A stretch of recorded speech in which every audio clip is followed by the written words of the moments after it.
Manchester, New Hampshire. The friction between supporters of Bernie Sanders and Pete Buttigieg played out Saturday night as those two candidates, plus other White House hopefuls, spoke at a major New Hampshire Democratic Party event just 3 days ahead of the first primary on the 2020 election calendar. Both Sanders and Buttigieg claimed victory following Monday's problematic Iowa caucuses. So as Buttigieg drew closer to Sanders in the latest New Hampshire polls, Sanders has turned up the volume in recent days over Buttigieg's acceptance of big bucks contributions from wealthy donors. Buttigieg rising, candidate hopes to go 2 for 2. Sanders, a self-described Democratic Socialist U.S. Senator from Vermont who's fueling his massive campaign cash haul with small-dollar grassroots donations, had targeted Buttigieg, a former mayor of South Bend, Indiana, at Friday night's Democratic presidential nomination debate in Manchester. Unlike some of the folks up here, Sanders said, I don't have 40 billionaires, Pete, contributing to my campaign, coming from the pharmaceutical industry, Wall Street and all the big money interests.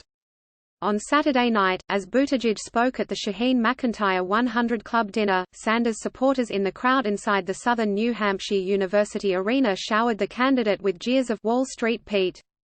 Buttigieg supporters, sitting on the opposite side of the arena, countered with cheers of "We need Pete." Buttigieg, during his speech, took aim at Sanders, repeating a line that he first started using on the campaign trail in Iowa a week ago as he highlighted the tough task ahead of trying to defeat President Trump in November's general election. We cannot risk dividing Americans' future further, saying that you must either be for a revolution or you must be for the status quo, Buttigieg said. Let's make room for everybody in this movement. Sanders has continuously called his bid for the White House a political revolution. Later in the evening, when Sanders claimed victory in Iowa during his address, Buttigieg supporters loudly chanted, "Pete Buttigieg." Longtime New Hampshire Democratic Party Chairman Ray Buckley called the back and forth between the Sanders and Buttigieg supporters, "healthy energy." Buckley told Fox News he's not concerned about continued divisions in the party after a nominee is ultimately chosen, saying the candidates are fully committed to making sure we're a united party.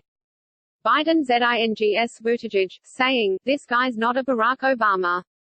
Buttigieg, in his speech, also took aim at former Vice President Joe Biden.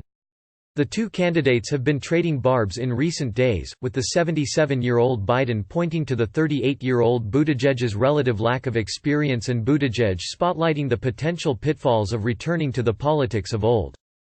Biden's campaign went up earlier Saturday with a new digital ad suggesting that Buttigieg doesn't have enough experience to be president. The spot uses a clip of then-President Obama calling Biden the best vice president America's ever had, before going on to compare crucial successes of the Obama administration with mundane mayoral actions by Buttigieg, such as installing decorative lights under bridges. Click here to get the Fox News app. Buttigieg, speaking to the crowd hours later, tried to make his case. Some are asking what business does the mayor of South Bend have seeking the highest office of the land, he said. Americans in small rural towns, in industrial communities, and yes, in pockets of our country's biggest cities, are tired of being reduced to a punchline by Washington politicians and ready for somebody to take their voice to the American Capitol.